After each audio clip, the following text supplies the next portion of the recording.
প্রত্যেকটা গানে তো শাকিব ভাই ইউনিক।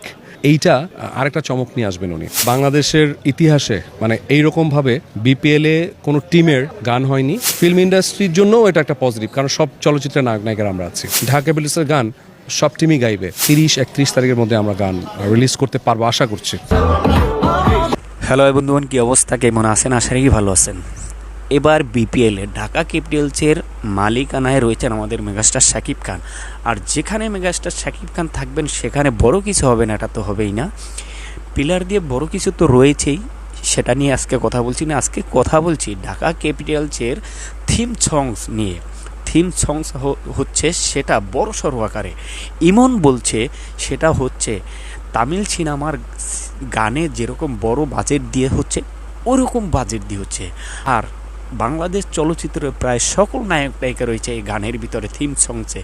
যেখানে নীরব রয়েছে, শ্যাম রয়েছে, পূজাশ্রী রয়েছে, দিঘি রয়েছেন, বিদ্যাসী নামিম রয়েছেন, আরও অনেকে। মেগাস্টার শাকিব খান তো সবার ঊর্ধ্বে রয়েছেনই। আর এটা গেয়েছেন কে? উড়াদুরা খ্যাত শিল্পী প্রীতম হাসান।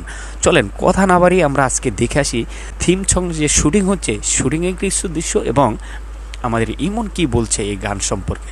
চলেন শুনে আসি কথা না বাড়িয়ে।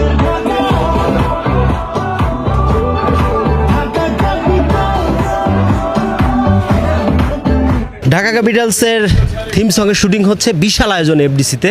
এখানে আমরা এসে দেখলাম যে চিত্রনায়ক ইমন তিনি পারফর্ম করছেন, তার কাছ থেকে শুনবো অভিজ্ঞতা।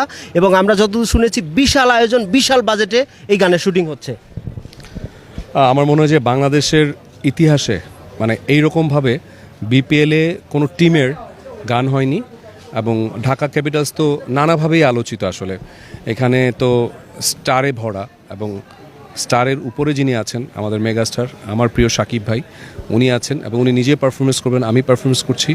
এবং আমাদের যেসব আর্টিস্ট লিস্ট আছে এগুলো শুনলে যে কেউ থমকে দাঁড়াবে, মানে ভয় পেয়ে যাবে। এগুলো একসাথে করা যারা করেছেন সেটা হচ্ছে রিমা খার্লেন। সো রিমা খার্লেনের পক্ষেই আসলে সম্ভব বড় কিছু করা। রিমা খার্লেন সেটা করেছে। শাকিব ভাই আছেন, আমি আছি, সিয়াম আছে, বিদ্যাসী নামিম, পূজা চেরি, দিঘি, আরও অনেকেই আছেন আসলে। সো এতগুলো মানুষকে একসাথে করা এটা আসলে কখনো সম্ভব না, যেটা সম্ভব করেছে রিমা খার্লেন এবং শাকিব ভাই নিজেই। তো এত বড় পরিসরে কাজ হচ্ছে এবং সবচেয়ে ইন্টারেস্টিং ব্যাপার হচ্ছে যে এইটার যে ভিডিওগ্রাফি হচ্ছে আমাদের রিমা খার্লেনের ইনহাউস ডিরেক্টর এবং আমাদের টোটাল টিম মিলিয়ে আমরা কাজটা করছি এবং আউটস্ট্যান্ডিং কাজ হচ্ছে।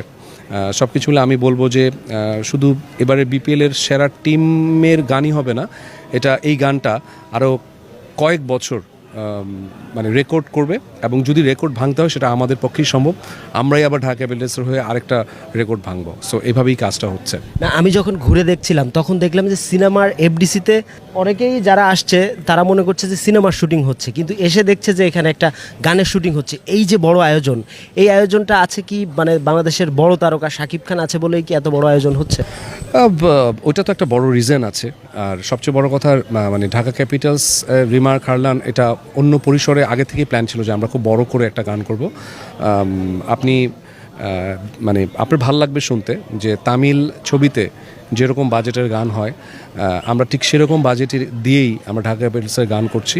গানটা গেয়েছে প্রীতম, এই সময়ের মানে খুব ভালো কাজ করছে। এর আগে তুফানে উড়াধুরা দিয়ে সে অসম্ভব আলোচিত। প্রীতম গানটা করেছে, আমরাই পারফরমেন্স করছি। সো নানাভাবে এই গানটা শুধু বিপিএলের জন্যই নয়, ফিল্ম ইন্ডাস্ট্রির জন্যও এটা একটা পজিটিভ, কারণ সব চলচ্চিত্রের নায়ক নায়িকারা আমরা আছি। আমরা বলতে পারি এই গানটা হয়তো ভাই গানের মাধ্যমে ঢাকা ক্যাপিটালস আরও মানুষের কাছে পৌঁছাতে পারবে। ডেফিনেটলি আমার মনে হয় না এবার বিপিএলে অন্য টিমরা কোনো গান থিম সং করছে কিনা আমরা এখনও জানি না, হয়তোবা করছে হয়তোবা করছে না। কিন্তু আমার মনে হয় যে একটা সময় ঢাকা ক্যাপিটালসের গান সব টিমই গাইবে, কারণ দিন শেষে তো সবাই ঢাকা, আমাদের রাজধানী ঢাকা। লাকিলি আমরা ঢাকা ক্যাপিটালস পেয়েছি। সো এই গানটা আসলে সবার জন্য, এখানে কাউকে খোঁচা দিয়ে নয়, বরঞ্চ সবার ভালোবাসা। এটা যে আমাদের ঢাকা, আমাদের ঢাকা শহর, আমাদের ঢাকা ক্যাপিটালস, সেটাই আমরা আসলে এখানে উঠে ধরেছি। ভাই আরেকটা জিনিস দেখলাম যে এই যে আর 2-1 দিন পরেই খেলা শুরু হচ্ছে, তো চারদিকে আওয়াজ একটাই দেখলাম, ঢাকা ক্যাপিটালস। এটা কেমন লাগছে আপনাদের টিমের এই যে মানুষের মুখে মুখে পৌঁছে গেছে? দেখেন মানে এটা তো মানে অসম্ভব ভালো লাগার ব্যাপার। ঢাকা ক্যাপিটালস অলমোস্ট আমি কিছুদিন আগে একটা চর এলাকায় গিয়েছি, ওইখানে বাচ্চা ছেলে বলছে ঢাকা ক্যাপিটালস, বলছে শাকিব খান, মানে এগুলো শুনতেও ভালো লাগে আসলে। মানে চারপাশে শুধু ঢাকা ক্যাপিটালসের আওয়াজ হচ্ছে, রমরম একটা উৎসব ক্রিয়েট হচ্ছে। সো আমার কাছে মনে হয় যে বাংলাদেশের সবাই যেই দলের সাপোর্টই করুক না কেন, দিন শেষে সবাই ঢাকা আসলে, আমরাই ঢাকা, আমরা সবাই ঢাকা আসলে। একটু যদি হিন্টস পাই, শাকিব খান কিভাবে এই গানে নিজেকে প্রেজেন্ট করবেন? ডেফিনেটলি মানে ফিল্মে যেভাবে আমরা দেখেছি প্রত্যেকটা গানে তো শাকিব ভাই ইউনিক, প্রত্যেকটা গানেই তার পারফরমেন্স ইউনিক।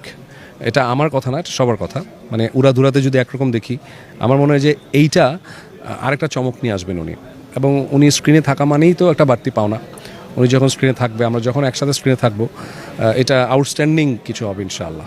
এবং আরেকটা ইন্টারেস্টিং ব্যাপার হচ্ছে যে আমি আর শাকিব ভাই একসাথে একটা ছবিও করেছি ক্রিকেট নিয়ে, এবং আমরা দুজন প্রায় যখন কথা বলি, পূর্ণদৈর্ঘ্য প্রেম কাহিনী, আমরা যখন কথা বলি আমরা হাসি যে মানুষের রিজিক কোথায় এসে কোথায় ঠেকে, যে আমরা খেলেছি, আমরা তখনও ভাবিনি যে আমরা আবার একটা ক্রিকেট টিমের সাথে সংযুক্ত হব। তো সব কিছু মিলে ক্রিকেটের ভালোবাসা থেকেই আসলে ক্রিকেট টিমটা হয়ে গেছে, এবং সেই সুবাদে গানটাও হচ্ছে আসলে। দর্শক কবে এই গানটা দেখতে পাবে?